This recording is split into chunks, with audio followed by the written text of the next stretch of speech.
Hi hello welcome to our channel. నేను మీ సిరి. ఈరోజు మనం చెప్పుకోబోయే కథ నిరీక్షణ అండి.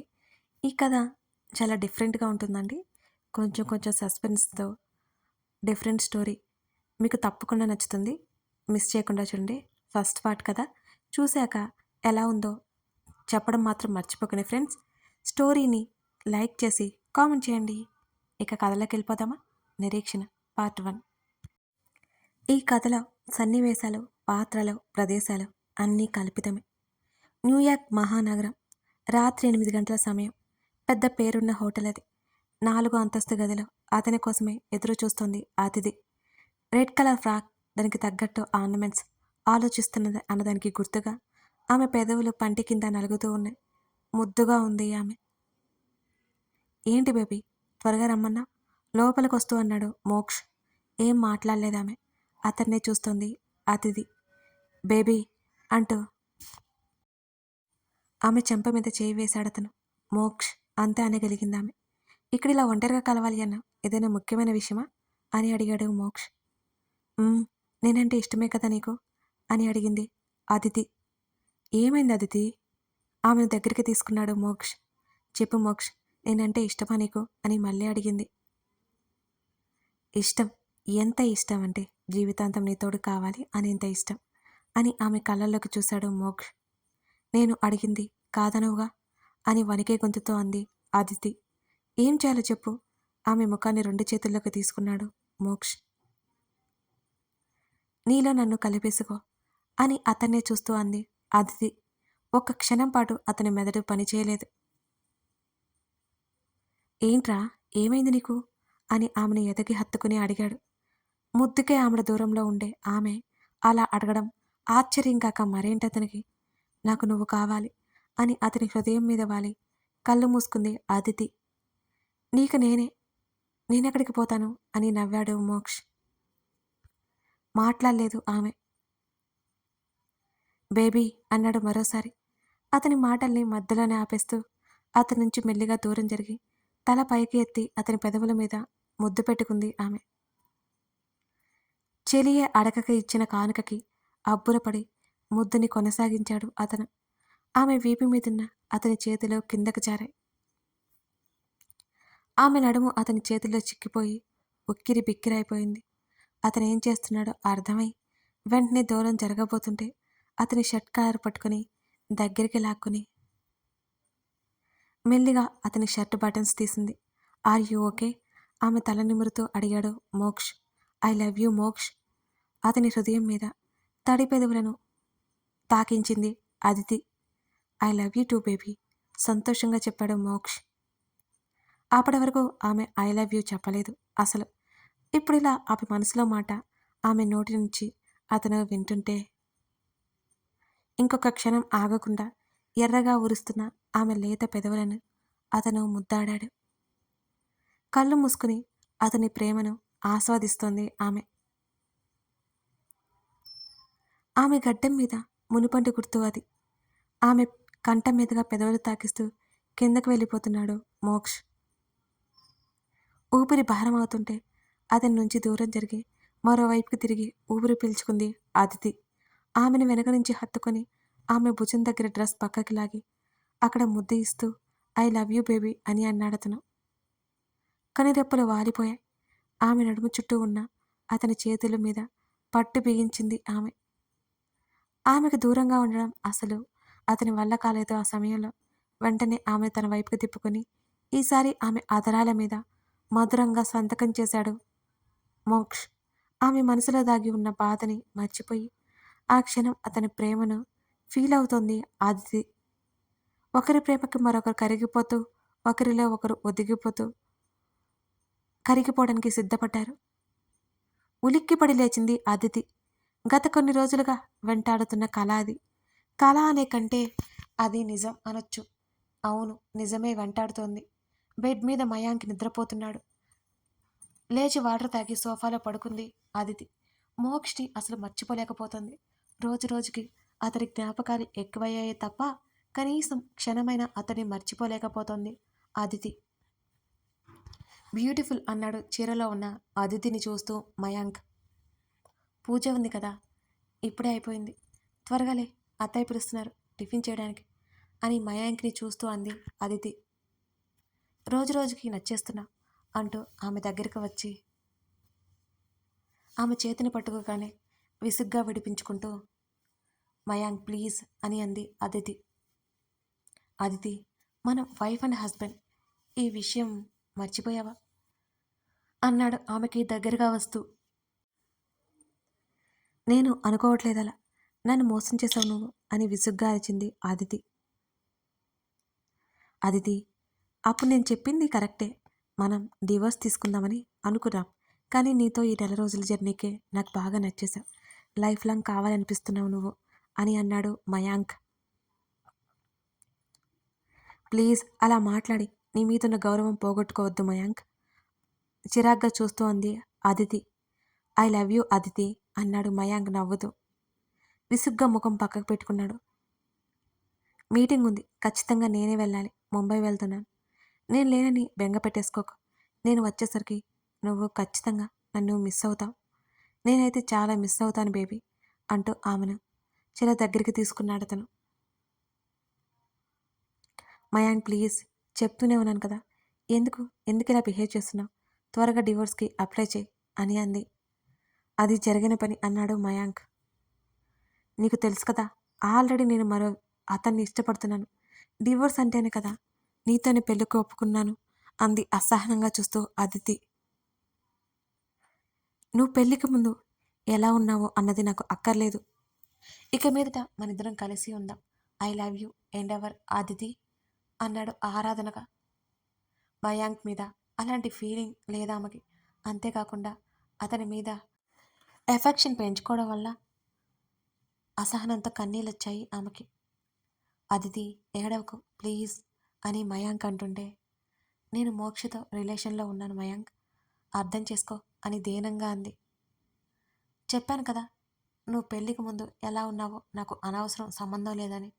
నీ వ్యక్తిత్వం, నీ అందం అన్నీ నాకు చాలా చాలా ఇష్టం అని మయాంక్ అన్నాడు. మా మధ్య ఫిజికల్ రిలేషన్ కూడా ఉంది అని తలదించుకొని చెప్పింది అదితి. కొన్ని క్షణాలు మాట్లాడలేదు మయాంక్. నీకోసం మంచి అమ్మాయి వస్తుంది ప్లీజ్, మనం డివోర్స్ తీసుకుందాం త్వరగా అని బ్రతిమాలింది ఆమె. మయాంక్ కళ్ళలో సన్నటి నీటి పొర. ఇప్పటికీ అతను అంటే ఇష్టమా నీకు అని అడిగాడు. అతని గొంతు చాలా చిన్నగా వచ్చింది. అవును అన్నట్టు తల ఊపింది కళ్ళు తుడుచుకుంటూ అదితి. మరి నాతో పెళ్ళికి ఎందుకు ఒప్పుకున్నావు అని అడిగాడు అతను. నాన్న కోసం. నీకు కూడా పెళ్లి మీద అభిప్రాయం లేదు అన్నావు కదా, మన కథ ఇలాగే ముసుగుపోనివ్వు, ప్రాణం మోక్ష అంటే నాకు, అర్థం చేసుకో అని ఓవైపు వెక్కిలి పెట్టి ఏడుస్తూనే మాట్లాడుతోంది అదితి. సారీ అంటూ వెళ్ళి బెడ్ మీద పడుకున్నాడు. ఎందుకు ఆ విషయం డైజెస్ట్ చేసుకోలేకపోతున్నాడు తను. అదితి అంటే తనకు నిజంగానే ప్రేమ ఉందా? మళ్ళీ ఆమె వైపు ఒకసారి చూశాడు. సోఫాలో పడుకుని కనిపించింది అతనికి. నువ్వు అతన్ని మర్చిపోయిన రోజు నేను నీ లైఫ్లోకి వస్తాను, ఐ లవ్ యూ అని మరోవైపుకి తిరిగాడు. మయాంక్, ప్రాణం పోయినా మోక్షని తప్ప ఎవరిని నా లైఫ్ పార్ట్నర్గా ఊహించుకోలేను అని స్థిరంగా చెప్పింది అదితి. మయాంక్ కన్నీళ్ళు బయటకు వచ్చేసాయి మరోసారి. ఇద్దరు ఎవరి ఆలోచనలో వాళ్ళు నిద్రపోయారు. మరుసటి రోజు మయాంక్ బట్టల బ్యాగ్స్ సర్దుతోంది అదితి. ఆమెను గట్టిగా హత్తుకున్నాడు. మయాంక్ అని అతను ఎమోషనల్ అవుతున్నాడని అర్థమై పిలిచింది. నా ప్రేమను ఒప్పుకోవచ్చు కదా అని దీనంగా అతను అడుగుతుంటే, నువ్వెప్పుడు నాకు స్నేహితుడివే మయాంక్, అలాగే కనిపిస్తున్నావు. నీలాంటి మంచి ఫ్రెండ్ ఉన్నందుకు నేను గర్వపడుతున్నాను. ఇన్ని రోజుల్లో కనీసం నన్ను ఇబ్బంది పెట్టలేదు సరి కదా నువ్వు. నువ్వంటే నాకు ఇష్టం మయాంక్, కానీ నువ్వు అనుకునే ఇష్టం కాదు అని అతని చెంప మీద చేయి వేసి చెప్పింది అదితి. ఇదిగో ఇలాంటి మాటలు మాట్లాడుకో అని ఆమె చేతిని పక్కకు నెట్టేశాడు అతను. నీకు ఇంకా కిడిష్ బిహేవియర్ రాపోలేదు అని నవ్వింది. I hate you Aditi, I really hate you అన్నాడు ఆమెను పక్కకు తప్పించి బ్యాగ్లో బట్టలు కుక్కుతూ. థ్యాంక్ యూ, క్షేమంగా వెళ్ళి లాభంగా తిరిగిరా ఓకే అని నవ్వుతూ చెప్పింది. నిన్ను వదిలి వెళ్ళడం నాకు ఇష్టం లేదు అని అన్నాడు. నోరు మూసుకుని వెళ్ళు మయాంక్, ఆమె కోప్పడింది. ఐ హేట్ యూ అదితి అని ఐ లవ్ యూ అన్నాడు వెంటనే మయాంక్. నవ్వేసి పో ముందు అంది అదితి. పోతున్నా, తిరిగి రాను అన్నాడు అలాగే గుర్రుగా చూస్తూ. పిచ్చా మయాంక్ నీకు? ఆమె కోపంగా అరిచింది. ఇప్పుడు నేనేమన్నాను అని అయోమయంగా చూశాడు మయాంక్. నోటికి ఏది వస్తే అది మాట్లాడకు నువ్వు అని ఆమె మందలించింది అతన్ని. నిజంగానే చెబుతున్నాను, ముంబై వెళ్ళిపోయి ఇక తిరిగి రాను నేను అన్నాడు భుజాలు ఎగరేస్తూ. చూస్తానుగా అంది అదితి. చూస్తూ ఉండు, అలిగానుగా నీ మీద అని వెంటనే అన్నాడు అతను. అబ్బో అని సాగతీసింది అదితి. అతిథిని వెనక్కి తిరిగి చూడకుండానే బ్యాగ్ పట్టుకుని కారులోని వెళ్ళిపోయాడు మయాంక్. ముంబై వెళ్ళిపోయాడు అతను అక్కడి నుంచి. అదితి అని పిలుస్తున్న భారతి దగ్గరికి వెళ్ళి, చెప్పండి అత్తయ్య అని అంది.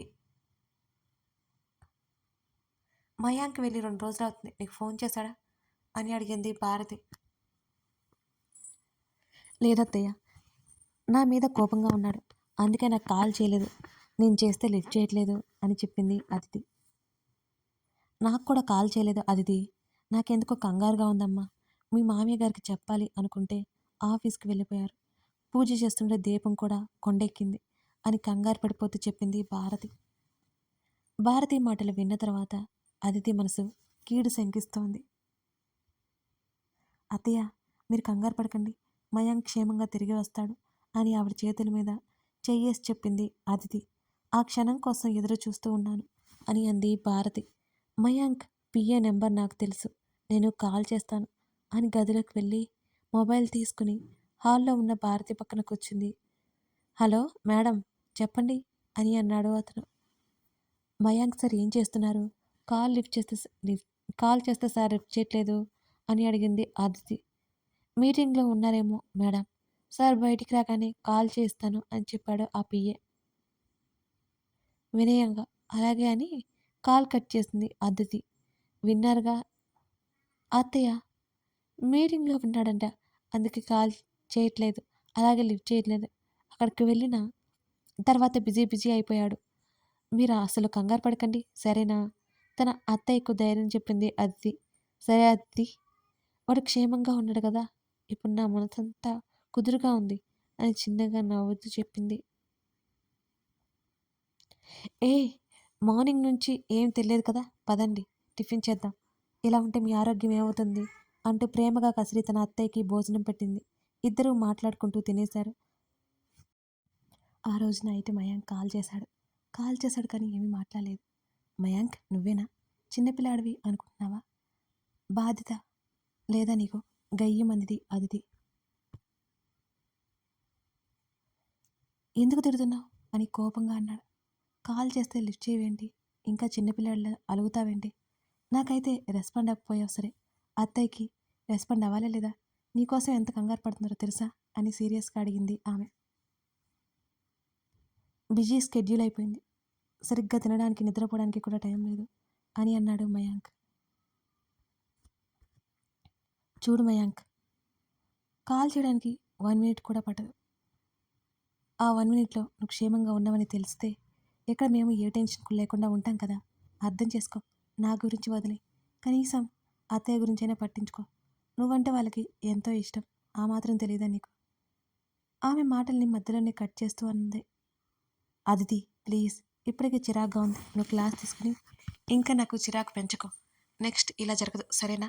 ఎంత బిజీగా ఉన్నా మీకు ఇన్ఫార్మ్ చేస్తాను అని అన్నాడు మయాంక్. అప్పటికే 8 అవడంతో సరే భోజనం చేయి, రాత్రి వరకు ఉండకుండా రెస్ట్ తీసుకుని ఆరోగ్యం జాగ్రత్త అని చాలా స్మూత్గా చెప్పింది. అన్నాడు మయాంక్. మళ్ళీ ఏమైంది? మిస్ యూ అన్నాడు. గుడ్ నైట్, టేక్ కేర్ అంది Aditi. Feeling less girl, thank you. Call cut చేశాడు మయాంక్. తన మీద రోజు రోజుకి అఫెక్షన్ పెంచుకుంటున్న మయాంక్ గురించి భయమేస్తుంది అదితికి. ఖచ్చితంగా అతనితో జీవితం తను పంచుకోలేదు. త్వరగా విడాకులు తీసుకుని ఆ ఇంటి నుంచి తను బయటకు వచ్చేయాలి అని అనుకుంది అదితి. కథ కొనసాగుతోంది. ఇదన్నమాట విషయం. అదితికి ఏమో మోక్ష అంటే ఇష్టం, మరోవైపు మయాంక్ ఏమో ఆమెని ఇష్టపడుతున్నాడు. ఆమెమో అతనంటే నచ్చలేదు అంటుంది. అదితి జీవితంలో ఎవరు ఉండబోతున్నారు? మయాంక, మోక్ష? అసలు మోక్ష ఏమైపోయాడు? అదితి మయాంక్ని ఎందుకు పెళ్లి చేసుకున్నట్టు? ఇవన్నీ తెలియాలంటే తర్వాత భాగాల్లో చూడాల్సిందే. ఈ కథ మీకు నచ్చిందా? నచ్చితే తప్పకుండా లైక్ చేసి కామెంట్ చేయండి. Thank you for watching this video.